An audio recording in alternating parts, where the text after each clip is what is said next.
আমরা তিন ভাই তিন ভাগে কোরবানি দেই। এক ভাইয়ের অবস্থা ভালো, তাই সে বেশিরভাগ টাকা দেয়, আর আমরা অল্প কিছু পরিমাণ শরিক হই। তাহলে কি আমাদের কোরবানি আদায় হবে কিনা? এটা একটা গুরুত্বপূর্ণ প্রশ্ন।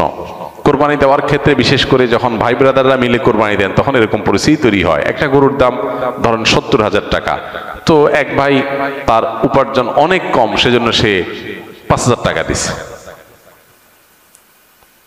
আর বাকি টাকা যেটা আছে সেটা হয়তো বাকি ভাইরা দিস। কোরবানি হবে কিনা? উত্তর হলো কারোর কোরবানি হবে না। কোরবানিতে যে কোনো একটা পূর্ণ অংশ নিতে হবে। 7 ভাগের একটা পরিপূর্ণ অংশ, 7 ভাগের 1 ভাগ, 7 ভাগের 2 ভাগ, 3 ভাগ, 4 ভাগ, সর্বনিম্ন 1 ভাগ নিতে হবে। ভগ্নাংশ নেওয়া যাবে না, অর্থাৎ 1 ভাগেরও অর্ধেক নেওয়া যাবে না। 2 ভাগ মিলে 1 ভাগ নিছে, হবে না। তখন সেটা গোশত খাওয়া হবে।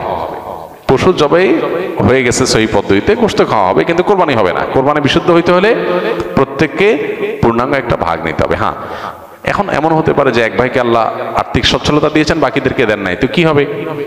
তখন সচ্ছল যিনি, তিনি তার পক্ষ থেকে কোরবানি দিয়ে বাকি সবাইকে সবার পক্ষ থেকে দিবেন, যে ঠিক আছে তোমার পক্ষ থেকে একটা শেয়ার, তুমি টাকা দিলা না, আমি তোমারটা দিয়ে দিলাম। এটা হতে পারে। অথবা আরেকটা হতে পারে যে ঠিক আছে, তুমি অল্প টাকা কামাই করছো, মাত্র 5,000 টাকা আছে, তুমি টাকা না দিলে তোমার কাছে ভালো লাগতেছে না, তুমি টাকা দিলে তোমার কাছে খুশি হবে, তো সেক্ষেত্রে 5,000 টাকা তুমি আমাকে দিয়ে দাও। এটা কোরবানির শেয়ার না। আমি কোরবানিতে এটা লাগাবো সেটা ভিন্ন বিষয়, বাট তুমি শেয়ার হিসাবে দিলে না, এটা হতে পারে।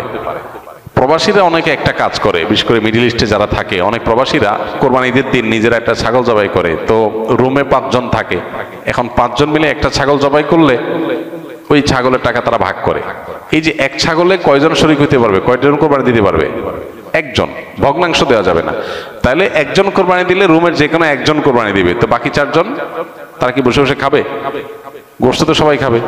তো এই জন্য তারা 5 জন মিলে ভাগ করে টাকা দেয়। এখানে কারোরই আসলে কোরবানি হবে না। জবাই করা হবে, পশুর গোশত খাওয়া হালাল হবে, কিন্তু কোরবানি হবে না। যদি কোরবানি হতে হয় তাহলে এমন করা যেতে পারে, 5 জন মিলে টাকা দিল একজনকে, দিয়া বললো ভাই আপনি মুরব্বী মানুষ, বড় মানুষ, বা আপনি যে কোনো কারণে আমাদের থেকে ভিন্নতর, তো এই টাকাটা আমরা সবাই তুলে আপনাকে দিলাম, কোরবানিটা আপনার তরফ থেকে আপনি দেন। সবটা একজনের হলো, গোশতটা সবাই খাইলো। বা এই বছর আপনার তরফ থেকে হলো, পরের বছর আমরা আবার সবাই টাকা পয়সা দিলাম, ভাই আরেকজন হলো, টাকা আপনাকে দিয়ে দিলাম আপনার তরফ থেকেও, কোরবানিটা একজনের হবে। ঠিক একইভাবে গরুতে ভগ্নাংশ, এটার ভাগ এইভাবে আপনার শরীক হওয়া যাবে না, পূর্ণাঙ্গ একটা অংশের শরীক হতে হবে। তারপর